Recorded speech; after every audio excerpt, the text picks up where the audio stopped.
Showtime, East Tennessee's own WDVX. It's your good buddy Colton Zenni. And y'all, I am excited to be joined by Mr. Jarrod Walker here this afternoon. He's got a brand new record out. He's about halfway through a run of shows touring this record. Jarrod, thanks for coming to take a little time and hang out with me this afternoon. Absolutely. It's great to be here. Thanks for asking me. Yes, sir. You could see up on the wall there. I was lucky enough to run up there to Asheville and catch you guys Saturday night for a sold out affair at the famous Orange Peel venue out there. It was packed. It was super high energy, and that seems like the right place to start. Tell me about this run of shows, man, and what's special about these shows. Well, you mentioned the orange peel, and there was a time not too long ago that playing a venue like the Orange Peel was unimaginable. Like it still is a big venue. Looking out into the crowd, it's like, oh my gosh, all these people gathered together tonight. And it in some ways it feels even more intimate. You're up close next to everybody, and it's a special thing for me to be in this position leading a show, as opposed to I'm usually playing mandolin on the stage right of the stage. But this is a different vantage point for me, and it's been fun to kind of work that muscle a little bit. Talk a little bit more about that. How's it different from playing, these big arenas? Well, the arenas, for me, I don't know what it's like to front a show at an arena, but for me, I can kind of tune out when it's a sea of people, and I can, focus on my job at hand, which is playing mandolin, singing some harmony parts. But when when you're fronting the show, it's always more pressure. You've got more responsibilities. You have to remember the words to the songs, and it's just like, and a lot of this is new material for me, so it's it's an exercise for me, and it's fun because we're doing a lot of the album material, of course, for this tour. And the last time that I played these songs in a band setting was when we recorded the songs themselves. So I'm kind of figuring out what I want to do with the songs as we go. And some of them, it's like, oh, this song would lead into this other song really nicely. So kind of figure some of those things out organically as you go. Now, when did you cut the record? When did you record? I'm wondering how long you've had to sit with some of these songs between recording and putting them on record and doing these shows now. The first sessions, we did two different blocks of days. We did like 4 days here and 4 days there. Same recording studio, but that was 2 years ago. So not that long, but it still feels like a long time ago. A lot of time has passed. A lot of Yeah, things of have course. happened since then. So it's been so long that I kind of had to relearn the songs of my own. And, of course, I tried to get as many people involved in the tour that were on the record itself, which the majority are, which is really cool and very helpful, because it's a lot of material for people to digest. And just, especially if you're trying to kind of switch things around from night to night, Hmm. it's a lot for people to keep up with. So it does Do feel you like a long time ago, though. do you feel like in that time your relationship to any of the songs has changed or evolved, or have any of the songs sort of had that evolutionary cycle at all in the 2 years between cutting them and playing them live now? I think I think they have a big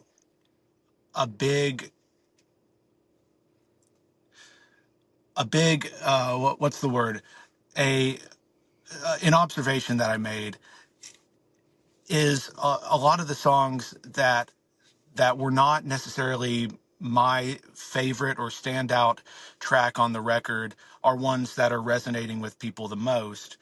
And in my relationship to this particular song is based on my experience with it in the studio. You know, this song was really hard to sing, so like I have a particular association with it, but nobody who listens to that song knows my emotional backstory, you know. And it's like when when you're doing all this stuff in the studio, it's really like you're living under a microscope. It's I say I died 1,000 ego deaths uh, in the vocal booth, but it's like I was saying, it's just it's fun to be able to work these things out in real time and be able to kind of pinpoint where I want it to go and kind of steer the boat in that way. Is there any level of iteration? You know, to your point of when you're in the studio, everything is under a microscope, and you can say, "Well, I didn't like that take. You know, let me try that again. Let's do that again Mhm. this way." You know, in the live setting, it's like, you know, you play it, you sing it, and it's out there. You can't say, "Can we redo that?" Or, you know, I may have been a little flat there, or whatever. Playing it over and over again live, or I guess starting to have that catalog built with them. How's it different? You know, when you can't go back and change it. Well, that's one thing that I've liked. As soon as I started playing with Billy Strings, a lot of the shows right from the get go were being recorded either by people, you know, tapers in the crowd, or just people, you know, taking cell phone videos, and you know everything would get put online. And so in a way, having this wide breadth of material out there and content made it a little bit easier to play from night to night, because you're not worried about there being a camera out there, because there's always a camera. And so you just kind of get used to it. And I think that has been a good lesson for me, and just how to kind of get comfortable on stage. And it really is freeing to be able to just play the one take, and no matter what, you're moving on to the next song. And a lot of musicians are perfectionists, and being a perfectionist can really take away from the magic that a live track has. You know, you record something in the studio, and it's like, I know I can do that mandolin part a little bit better, but then you go in and you try to redo it, and it's just like, well, this doesn't seem to have the same effect as the one that was in the original take. So for this album, I tried my very best to not critique everything under a microscope, although it's very hard to, because all the tools are available. If you want to be 100% in tune, you can be. But it also sounds like you're Microsoft Sam, you know, singing the tunes. And nobody wants that. You go and listen to the old bluegrass recordings, the Bill Monroes and, you know, Stanley Brothers, and like Larry Sparks, all that stuff. A lot of times the vocals are pitchy, and the instruments are out of tune, and I love it. And nobody cares, and nobody thinks about it. And it just sounds real and raw. And you know, there was no Pro Tools back then. You know, like they say, you know what they used before Pro Tools? What's that? Pros. There we go. Pros. So no But shortcuts, no plugins, no redos when you're just going into one mic, into the can, as they say. going into the can, of course, you know, this record, I did do some editing and stuff, but that's the good thing about playing live, is you get to just experience it. And you know, if you take a risk, you know, and it pays off, it feels great. And you also, part of that positivity is, you know, that sometimes it's not going to work out. and you're kind of just having to take these risks, and it's, high risk, high reward in these scenarios. That reminds me of Phil Lesh, of course, bass player of the Grateful Dead, talked about that was really at the core of what they were doing, is that there was an element that it could fail. And they were taking risks. And, sometimes it would just not work out. They just couldn't get up off the ground. But when it clicks and they were able to open that valve up is really where the magic is. I wonder how often, if ever, do you walk off stage feeling like, yep, we got it. We opened that valve up and we were firing. 100%. I don't know if it's ever happened, but I do have times where I'm like, oh yeah, that was the best show we played this whole tour. And a lot of times my perspective is not necessarily the case when I go back and listen to it. And the show that I thought was the weakest is the strongest. And it's so confusing, the fact that that happens so much.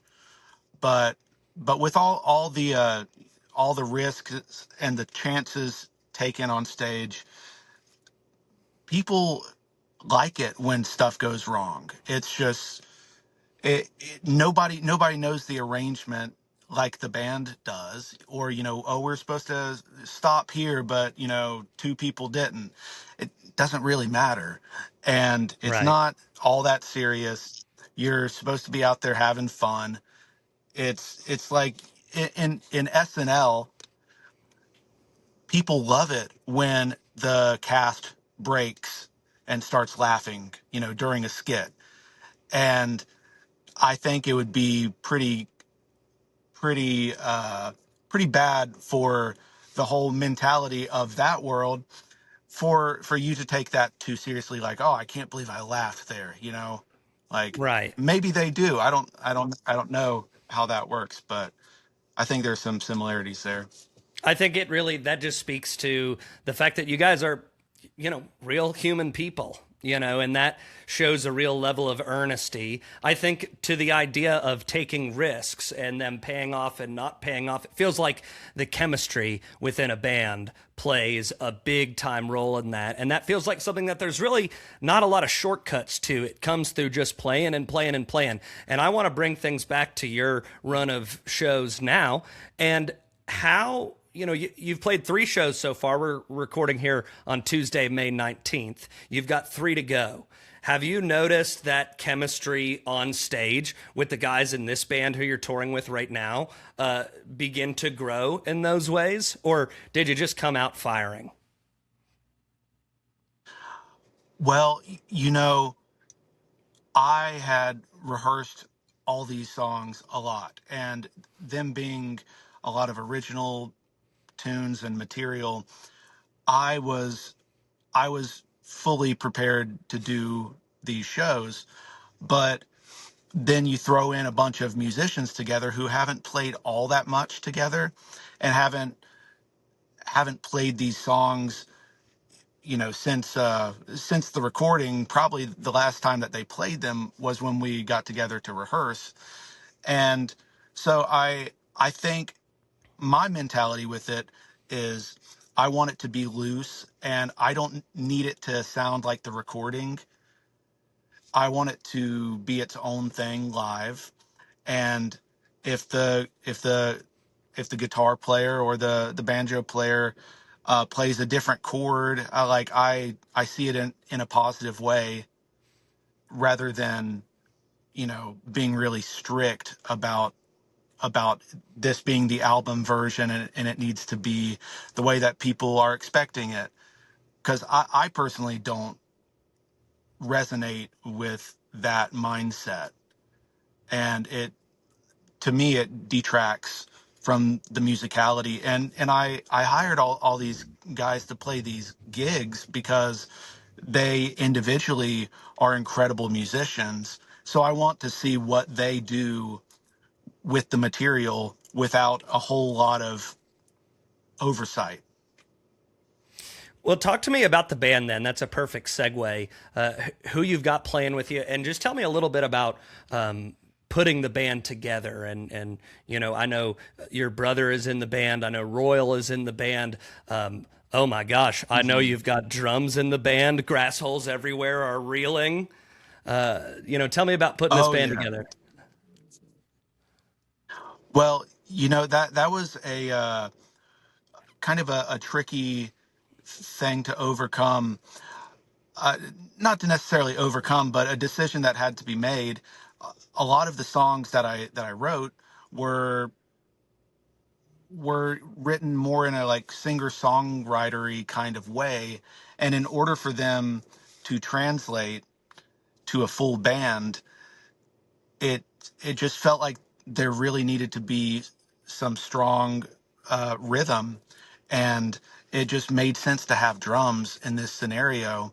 And I wanted the record to feel cohesive, so in order to do that, I made the decision to have drums and steel on everything. And I think that the bluegrass still sounds like bluegrass, and the non bluegrass stuff is stronger for it. And of course, playing these shows on this tour, I wanted to have the same general vibe that was on the album. So I wish we could have had steel on this run too, but a van only holds so many people. Okay, can only But do so much. yeah, that's right. But yeah, it's a stellar band. Frank Rishi is playing guitar and singing uh, a lot of the tenor parts, and he's a great lead singer too. Christian Settlemeyer, great singer, fiddle player. Uh, Jamie Dick is playing drums, and uh, and Corey Walker is playing banjo, and that's my brother. And Royal Masad is playing bass, and of course we play together and in Billy Strings' band. And so, and Royal also helped me produce this album, so he knows the material as well as I do. Uh, he uh, he was in there in the lab looking under that microscope along with me. Why was Royal the right guy to co-produce the record with you? Is it because you've got such a great rapport? See, you knew Royal before you were in the Strings outfit, right? I did. We did some shows with Hit and Run Bluegrass, Rebecca Frazier, and yeah, Royal was an obvious choice for me for a multitude of reasons, but uh, first and foremost, he has a great ear, and I feel like he can listen to the full picture rather than just zoning in, honing in on the bass parts or this and that. He's very good at seeing the wide scope of things. And also, Royal and I are friends, and it helps to have somebody in the studio who you can rely on their honesty and their their opinions for things, because it is very tough at times when you've done 15 takes of one song to decipher what is actually the best, and so it's nice to have somebody in there who can definitively say this is the one that I like, take it or leave it, you know and so yeah, it just made a lot of sense having Royal in there. And our schedules are pretty much the same too, so that doesn't hurt. You share a day job, I guess, right? And We coworkers. do, we clock in at the same time.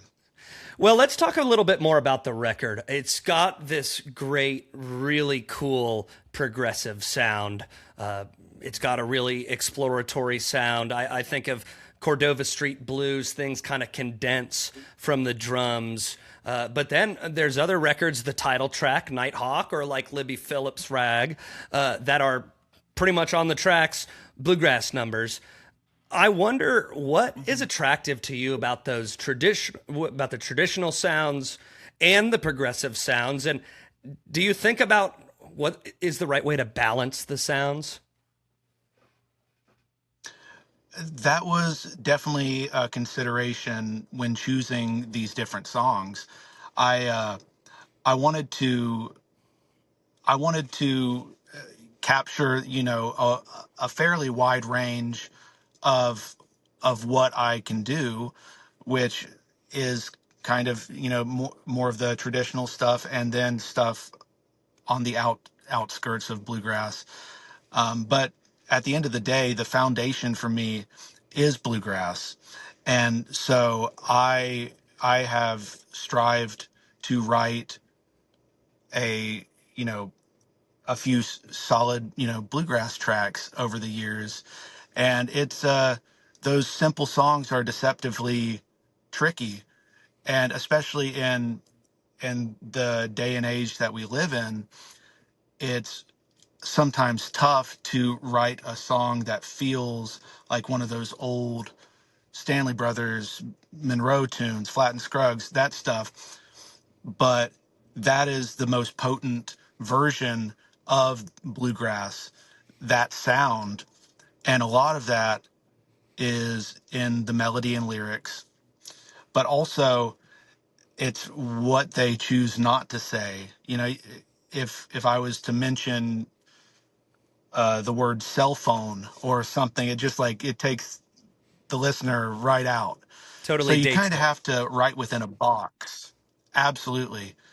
It's uh it's less it's less poetic, it's less romantic, it's just not it's not a not what I associate with bluegrass. I associate that with more of an earthy, grounded kind of sound, and lyrically and content wise, I tried to stick to those principles.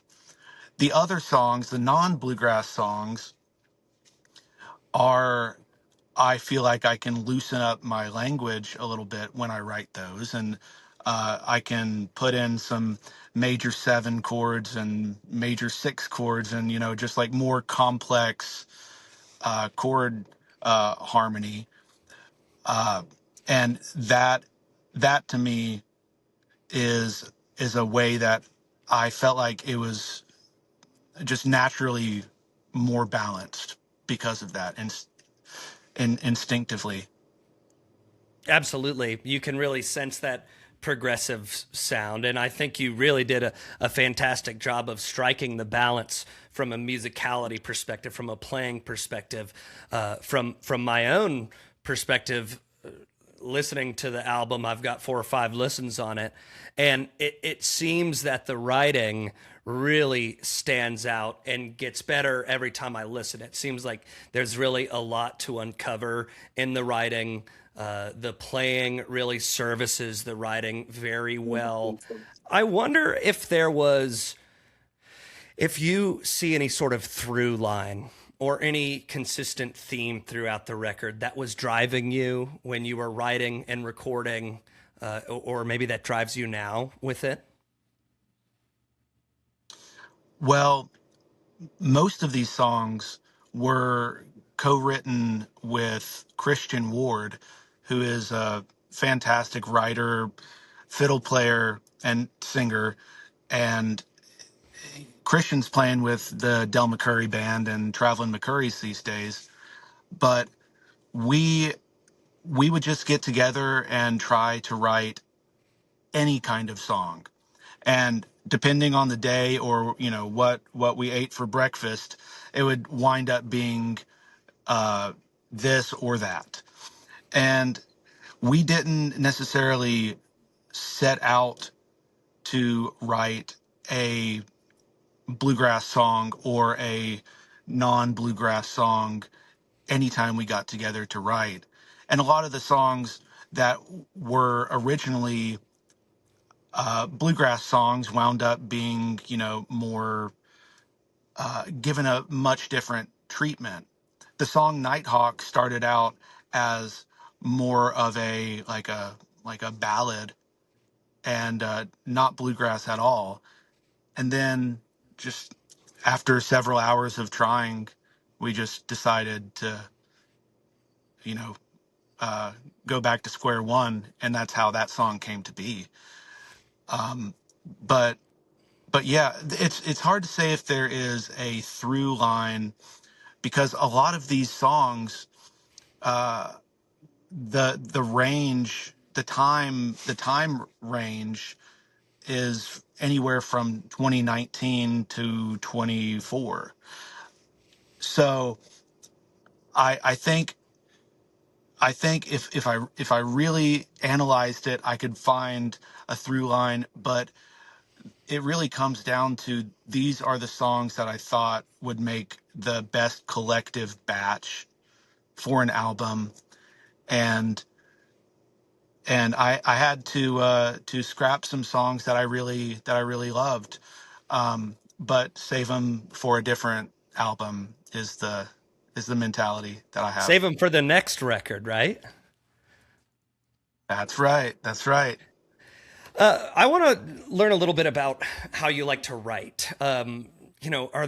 Are you like a Nashville style session writer? You're fine to have like a writing session on the calendar, or do you not like to do it that way? Is there a certain time or place that you like to write, or are you pretty flexible? I feel like I'm pretty flexible with it.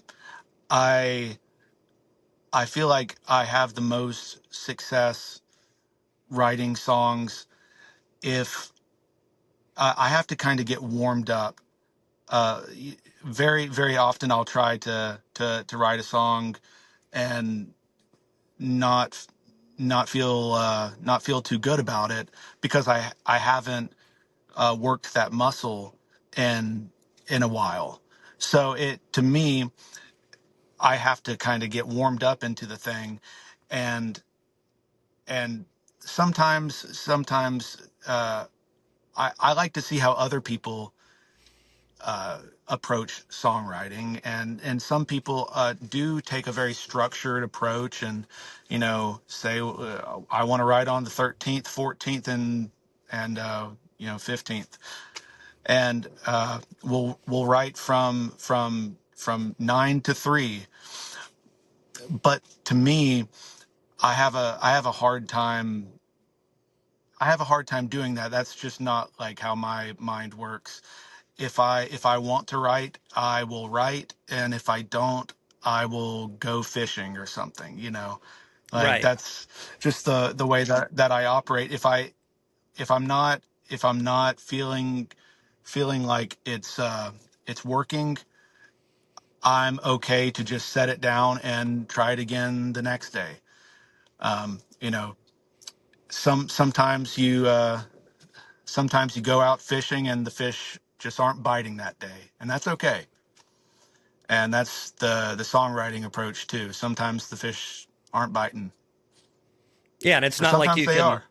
It's And not like you can put, well, I'm going to be creatively inspired at 3:30 this Thursday to 5:30, and then after that, I've got dinner. You know, um, I want exactly, to yeah. I want to ask a bit about the one cover on the record, West Dakota Rose, Chris Henry's West Dakota Rose. Gosh, the orange peel just about erupted when you guys dropped into West Dakota Rose on Saturday night. And I just wonder why was that the tune that you picked to include the only one that is a cover? And what do you think it is about West Dakota Rose that's got people on their heads about it right now? The tune is awesome. It just is a great song. Chris Henry's such a fantastic player and singer and writer. His lyrics are great. If anybody hasn't checked those out, he's written a lot of really good ones. But it's just a really strong, potent melody, and it's very singable. It's a very memorable song, and it feels like you're riding on the back of a horse in an old western town or something. It just has that kind of guns a blazing feel to it, and I I brought that song to the band to Billy Strings a few years ago, and at that point, nobody had recorded it, and I just had to learn it off of some live recordings of Chris off of YouTube, and and it wound up being one of the songs that crowds really responded to some of the best. And so we had never recorded it, so it seemed like a good opportunity to do that. And it's a very it's an interesting song. It's a long form of the song, and in the studio we tried to kind of shorten it down a little bit, and it just didn't work that way. So there, it's kind of trancy, the effect that it has, I feel. And it's certainly not a short one on the record either, clocking in just under 6 minutes long. Cool that you West Dakota Rose popped on your radar before anybody had cut it. Now, of course, it's out on your record. Friend of WDVX is our good buddy Wyatt Ellis has a great cut of it out. I think up and Yeah, coming band Magoo has a cut of it out. So now, I mean, West Dakota Rose yeah. is like one of the hottest fiddle tunes out. Hey, and rightfully so. Well, shout out to Chris Henry for that. Kind of talking about I just mentioned a couple of young outfits: Wyatt Ellis, Magoo. There's a ton of other young bands out there that are just smoking hot. Shadowgrass, Mountain Grass Unit, and on and on and on. It feels like the Jamgrass scene is really having a moment. I wonder if you sense that and you see that. You've been playing. You've been playing and around the bluegrass scene your whole life. From Florida, your dad played banjo, correct? Yeah, my dad mostly played banjo, plays banjo, but he played a little bit of everything except for fiddle. So you were growing up. I know you were around the festival scene, and there was something of a scene around Tampa, Florida, which is near to where you're from. So, how have you seen the bluegrass scene, and I guess in particular the sort of progressive bluegrass or jamgrass scene grow and change during your time, sort of within the scene? Well, it's certainly blown up in a unbelievable kind of way, and it's blown up to the point where people who I went to high school with are now into bluegrass. And these are people I would have never imagined having any interest in it, and did not have any interest in it. uh, if I was to invite those same people to a bluegrass festival back in the day, it wasn't going to happen.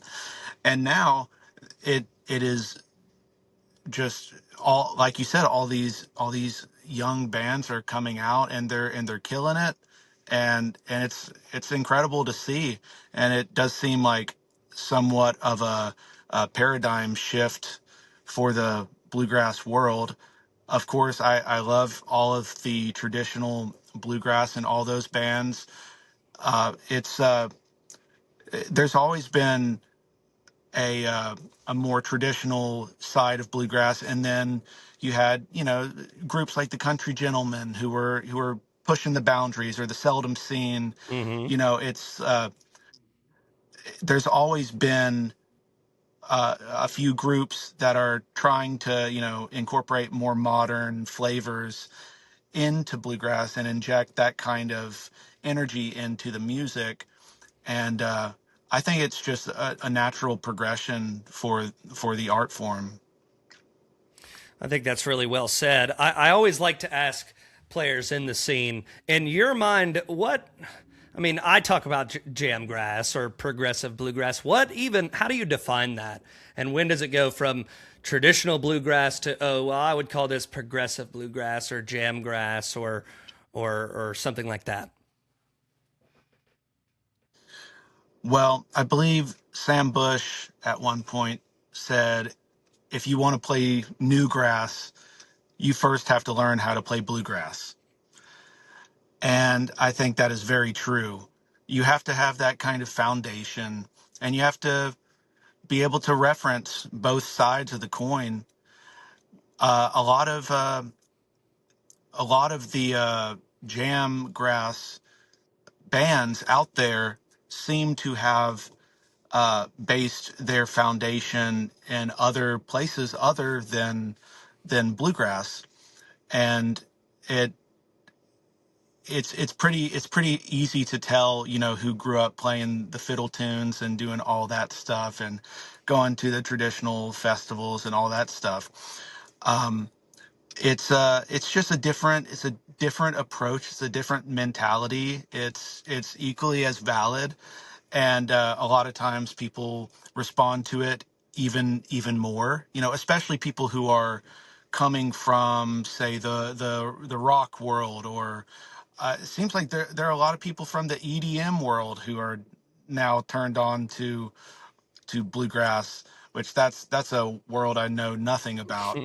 um, but it is pretty fascinating, the range of people and from different musical backgrounds that can agree upon bluegrass in the big umbrella of that term. It's I think it's all positive for the music. And I think it just helps bluegrass live on. And the deeper you get into it, the more you realize that the best bluegrass out there is the older stuff. And like, I'm sure if you ask uh Mick Jagger, who's your favorite artist, he'll probably say somebody, from the 1930s. I would just imagine that's just the way that it goes. It's like you try to strive towards the greatness of the people that came before you, and you know and do the best you can. And you're never going to be as good as Bill Monroe. You're never going to be as good as Ralph Stanley or Carter Stanley, but you can try, and people will still appreciate it just the same. It seems like there's a real element of you've got to learn the rules before you can break the rules. You can't just skip to breaking the rules.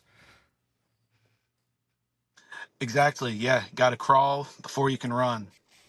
Really well put. Well, Jarrod, I don't want to take up too much more of your time. I've got just a couple of fun questions here for you before we round out here. If you had to do a 12-hour ride on anybody's tour bus, okay, who would you love to be on the bus with for 12 hours? Or is there anybody who you say, I would not want to be on their bus for any amount of time? Well, I'll take the easy one. I won't talk about who I would not want to be on a bus with. Um, but I would love to spend time around Paul McCartney. That would be the most. Uh, I don't know if I would be able to say a single word. I'd probably be too starstruck. But that's a 12-hour ride with Paul. I'd take that ride.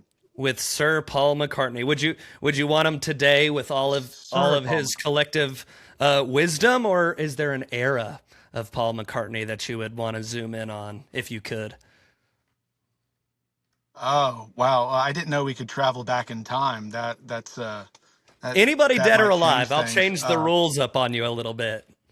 Wow, wow. I guess I would maybe try to travel on a tour bus uh, with Bach in that case, Oh wow. and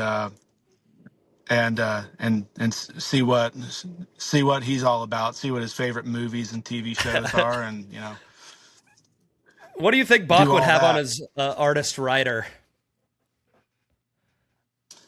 I think he would listen to on his rider. Yeah. Oh gosh. it's probably like some blood sausage, like some mead. I don't know. Probably some like good firewood. I don't know. There we go. Some You know, blacksmith tools or something. Bach doesn't go anywhere without some good firewood. I think he's famous for that. I was going to ask what That's right. what's the funniest or wackiest thing you've seen on anybody's artist writer in your time? Is there anything that's been like, what do they want that for?